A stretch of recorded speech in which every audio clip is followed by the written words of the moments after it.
My child, if you wish to cleanse your heart and to root out everything vicious, begin the work with a great courage and a generous mind.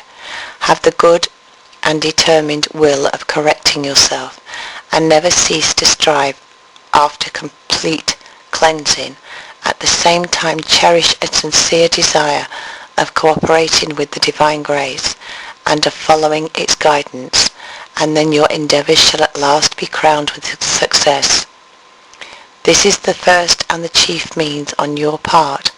From it all the rest derives its strength and efficacy, and without it, however powerful it may be, of itself can hardly effect any good. The strong determination of ever striving with God's grace to cleanse the heart and to preserve it unsullied is the first hope of future purity of heart, the first sign of future perfection, the first token whereby future saints are distinguished, the first characteristic mark of the true disciples of my heart. Being made ready for the work by this disposition of your soul, take fire and enkindle your heart, that you may consume the sins and defects which exist therein.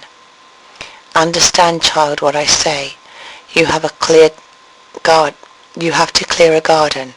all bristling with noxious plants and weeds, and disfigured with filthy objects. You shall succeed, however, if you use the proper means, if you cut away all things hurtful,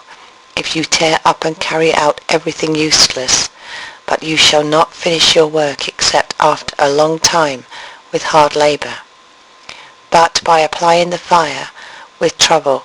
and in a short time you shall see the whole garden clean. No more, by this burning, the garden itself shall become richer and better suited to produce flowers and fruits. In the like manner, child, you will cleanse your heart, which may be like this garden, much more readily and more easily by using the fire of divine love rather than by any other means. Thereby also you shall find your heart better adapted to produce the flowers of virtue and the fruits of sanctity. Now this fire you may obtain from my heart, if you draw near to it, through prayer, if you pray not with the lips alone, but also with your mind and your heart.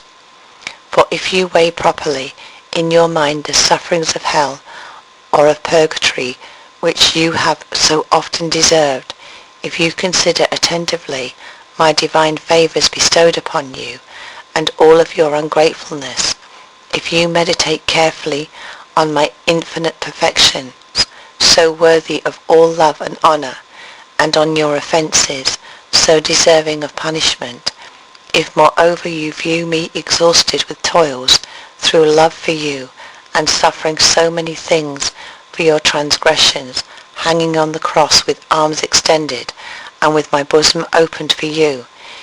if in fine you enter in my heart itself and consider to what degree that innocent heart did suffer for your sins, and how for them it was spent and consumed,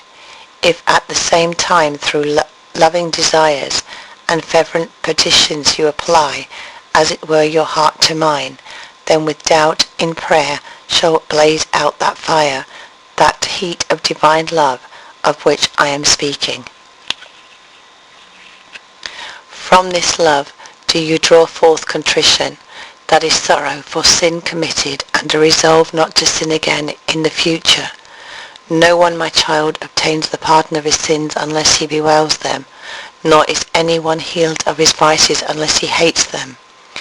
Wherefore, as much as you are able, do you hate and detest in your heart your sins and vices, which you cannot hate or detest too much. The more you shall draw this sorrow from the divine love, the more perfect shall your contrition be, even if you do not actually feel the same, and the more sincerely you shall bewail and detest your sins with an upright heart, the more certain you shall be of the pardon of your offences, and the more secure against committing new ones. Therefore have you and preserve always a firm resolve of shunning whatever you know to be displeasing to me, and of rather suffering all the evils of this life than to commit a voluntary sin. But take heed in case you deceive yourself by imagining that any kind of resolve will be sufficient, for a vague resolve is not enough. A resolution made through custom or for form's sake is not enough, neither does an ineffectual purpose suffice. When one appears to will and not to will, when, as he fancies, he is willing to sin no more, and yet he is unwilling to effectually use the means necessary to avoid sin, it is requisite, my child, that the resolution be really sincere, settled, and efficacious, that by it you may be induced to employ the means which hinder you from again committing sin. Now, to keep this resolution ever alive within you, renew it often, pray frequently, nourish the devotion by spiritual exercises, and thus obtain for yourself that special grace whereby you may more easily become constant and persevering.